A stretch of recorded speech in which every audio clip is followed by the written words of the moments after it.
Depuis quelques années, l'orientation zouk dans le national est un petit peu dans la langue de Molière.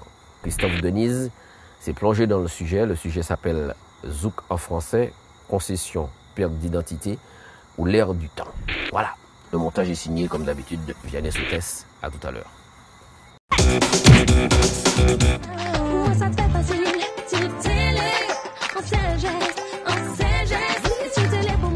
Avant et après. Ça serait si facile si tu pouvais ce geste. Cherchez l'erreur et rassurez-vous, il ne s'agit pas de faire de la pub pour un quelconque régime minceur formule magique. Avant et après parce qu'après, Perlama chantait en français. C'est qu'entre-temps une major est passée par là. 800 000 singles vendus pour Jocelyne Nabil, 200 000 pour Thierry Cam, plus de 300 000 pour Francky Vincent, 2 disques d'or pour Sly, Mehdi Gustos, Chris, Princess Lover, Admiralty, bref, des tubes et encore des tubes. De gros coups commerciaux, voilà ce que veulent Universal, Sony, Warner. Ce sont des majors, elles ont d'énormes moyens financiers, s'intéressent à notre musique, seulement corrigée à la sauce française. Le Zouk Love même, j'ai l'impression qu'il y a un gros problème en ce moment parce que je pense qu'ils ont pris notre orientation, ils chantent en français, ça ne plaît pas trop aux gens. C'est vrai qu'on a cette opportunité de chanter en créole et en français et je pense que si on veut faire comprendre et partager plus d'émotions et toucher plus de gens dans le marché francophone, le français reste la chose la plus évidente. Je pense qu'il faut avoir la bonne chanson et les bons gimmicks déjà avant tout pour pouvoir toucher les gens.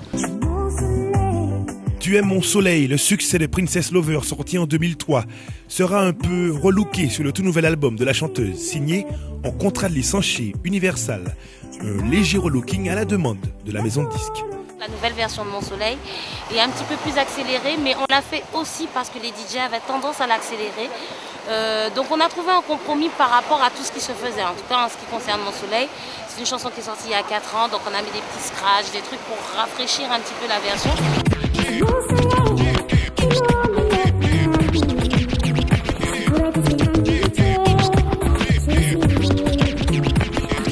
Mais du léger relooking, on peut très vite passer au changement plus profond. Effectivement, il y a quand même des concessions à faire, c'est-à-dire en l'occurrence le français, qui est quand même une des priorités pour pouvoir passer sur les médias français. Chanter en français, la barrière de la langue, vrai ou faux débat? Les majors demandent-elles à nos artistes d'éviter le créole?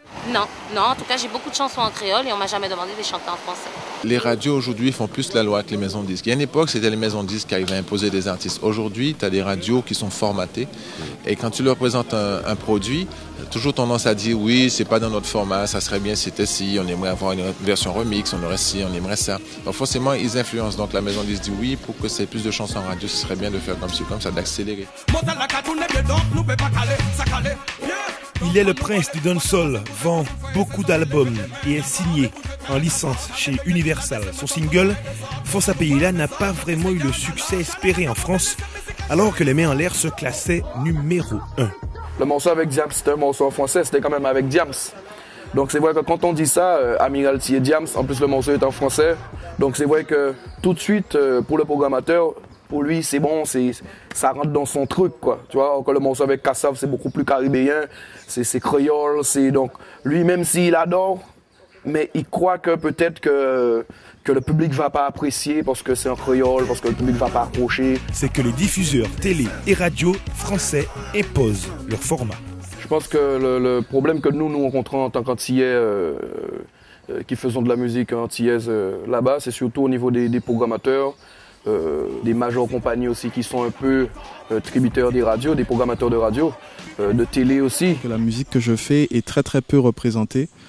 Et on a vraiment le sentiment quelque part d'être un extraterrestre à certains moments. C'est vrai, tu as cette impression-là? J'ai eu ce sentiment-là, puisque les programmations métropolitaines sont très dance, électro, disco, en tout cas pour les radios populaires. Ouais. Et se retrouver avec du zouk dans ce panel musical, on voit tout de suite la différence. C'est-à-dire qu'on passe carrément d'une dizaine de chansons techno disco et puis soudain tu as un zouk qui arrive. Elle demande du zouk, le gros carton de Mélie Gustos. Sur la version nationale, l'évocation des Christiane Valéjo et autres Jimmy Desvarieux a été sucrée. Alors une question se pose, l'identité de la musique antillaise est-elle véritablement reconnue par les médias français ou veulent-ils en faire de la variété française? Et surtout, comment doivent se positionner nos artistes pour une meilleure reconnaissance de leurs différences culturelles et musicales? Zouk Machine et Maldon, l'un des plus gros succès de la musique antillaise, le tout en créole, version authentique. La suite, vous la connaissez, c'est une musique revue, transformée, corrigée pour le marché français. Du coup, on est bien loin, très loin de la démarche initiale. Ça sert à rien de se travestir en fait pour essayer de percer là-bas ou quoi que ce soit, quoi. Après, peu importe la langue, les gens dansaient sur du Bob Marley, les gens dansaient sur du, je sais pas moi, Compay El Segundo, je sais pas. Tu danses sur tout. Le problème, c'est pas le peuple, quoi. Le peuple est toujours ouvert à la musique. Kassav a très bien prouvé que la musique créole pouvait dépasser les frontières. Moi, partout où je suis passé, où les gens comprennent pas le créole, et j'insiste là-dessus parce que c'est ça le gros problème en fait. Que c'est la langue. Et Kassav, des gens comprennent pas le créole et les gens me disent Kassav, yes, I know Kassav. Tu vois, donc Césaria Evora chante dans sa langue, personne ne comprend, mais tout le monde aime, quoi. Le zouk en français, l'air du temps ou perte d'identité. Pour éclairer vos lanternes, juste après la pub, on a rendez-vous avec Jocelyne Béroir, la Béroir. Avec son groupe Kassav depuis près de 30 ans, elle distille de la musique antillaise sans aucune concession. Affaire français ou créole, il n'y a pas sous ça, il y a ces musiques, ces zouk que vous voyez en tête monde.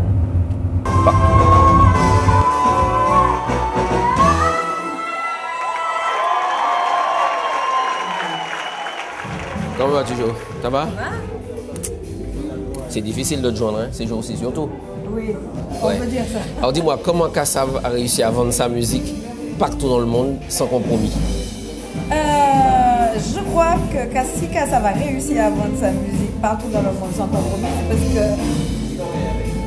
au départ, il y avait l'envie de créer quelque chose qui était basé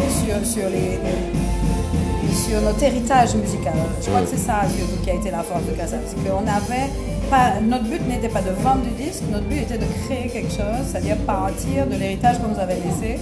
On n'a jamais fait de truc pour vendre.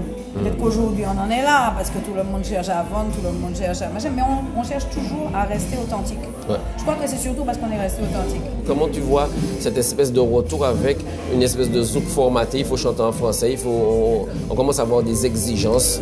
Il faut chanter en français pourquoi? Parce que plein ont commencé à chanter en français, donc ça a arrangé les gens de là-bas. Quand il s'agissait de Kassav, de Zouk Machine, de Tania Saint-Val, de Marie-Josée Ali, de Rav Tamar, etc., qui passaient à la télévision, personne ne se posait la question. Évidemment, on nous l'a posé, on disait pourquoi vous ne chantez pas en français?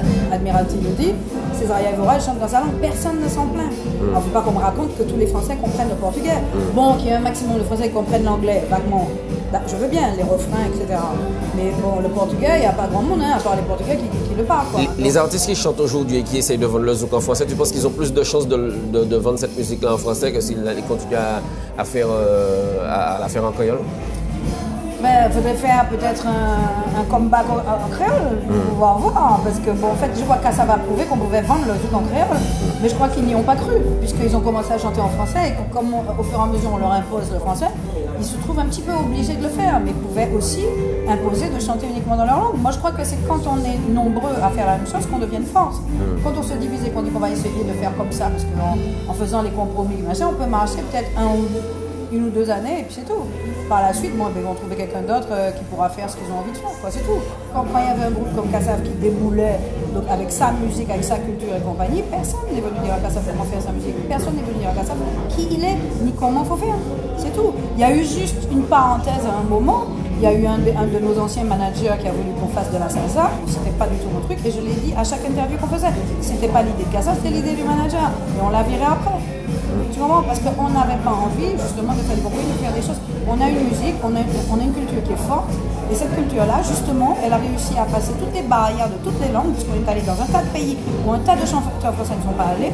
Je n'arrive pas à comprendre qu'aujourd'hui, les chanteurs de chez nous puissent encore croire que c'est uniquement en chantant en français qu'on puisse réussir. Si on se mettait tous réellement à imposer notre culture, mais il faut y croire. Tu vois, s'il n'y croit pas, s'il n'y a pas de base réelle, eh ben on n'ira nulle part. Moi, je crois qu'au départ, il faut déterminer. Pourquoi veut-on la musique? Pourquoi veut-on chanter en français? Pourquoi veut-on chanter en créole? Si on chante en français parce qu'on ne connaît pas le créole, d'accord. Si on chante en français parce qu'on aime cette langue-là, d'accord. Mais qu'on me raconte qu'il faut chanter en français pour pouvoir vendre, je dis oui, tu te vends. D'accord. Est-ce que c'est pas plus aujourd'hui, on est arrivé avec une génération qui est une génération de black, de négropolitains, et puis qu'on voit que c'est dans l'air du temps? Ou alors, la deuxième question, Kassav était classé dans musique ethnique et world music. Est-ce que ces gens-là ne cherchent pas à se classer dans variété française? Et est-ce que par rapport à ça, on n'est pas en train de perdre notre âme? Mais je peux pas répondre à ça, il faut leur poser la question à eux. On a fait notre travail, nous, on a fait un chemin, on a ouvert des portes. Maintenant, s'ils ont envie de les fermer, qu'ils les ferment. Et puis petit à petit, tu vois, moi je trouve ça un peu triste, quoi, tu vois. Je crois qu'il nous manque réellement de la fermeté, il nous manque cette volonté réellement de dire à l'autre, mais je suis là, j'ai des choses, j'ai de belles choses, des choses qui sont fortes, et puis les voilà. Tu ne les veux pas, tu ne les veux pas. Ben, il y a le reste du monde, tu te bats dans le reste du monde pour pouvoir les présenter. Si on me dit que le créole ne fonctionne plus, ça veut dire que notre culture créole va complètement disparaître. Ça veut dire qu'aujourd'hui, pour pouvoir exister dans le monde, il faut chanter dans la langue de l'autre. Tu vois? Donc, oublier qui tu es. Et je ne peux pas avaler ça, parce que je me suis battue pour l'identité. Parce qu'au départ, quand Kassav est arrivé en France, est arrivé au Zénith, il y a des enfants, justement, d'émigrés en France, de chez nous. Ouais.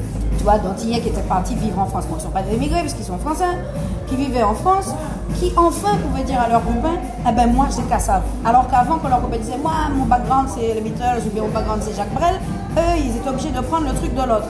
Là, ils pouvaient dire, enfin, de chez moi, il y a Kassav. Tu comprends? Et Kassav, Zouk Machine, peu importe quoi. Tu vois, tous ceux qu'il y avait à cette époque-là. Aujourd'hui, bon... Mais ne devrions-nous pas dépasser ce... Est-ce que on n'est pas aussi dans un faux débat? Chanter en français ou chanter en créole, le principal, c'est garder notre identité. On l'a déjà dit. Moi, je l'ai dit dans toutes les langues depuis le début. Tu chantes en français si tu as envie, tu chantes en créole, mais il faut savoir ce que tu as envie de défendre. Moi, j'ai toujours voulu défendre mon identité, une identité qui a toujours été reniée, qui a toujours été, si tu veux,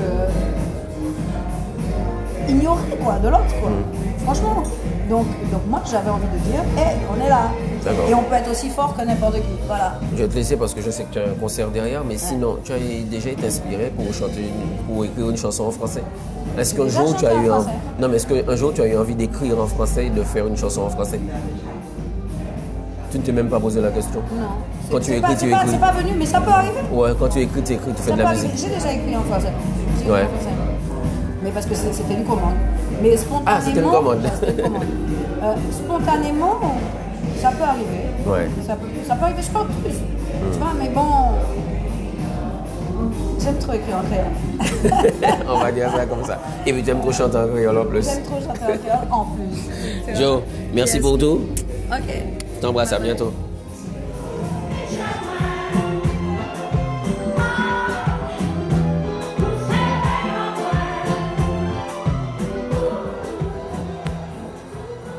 Retenez bien quelque chose, la musique, quel soit un roll-off en lingala, en anglais, en français, en espagnol, quand c'est un tube, c'est un tube.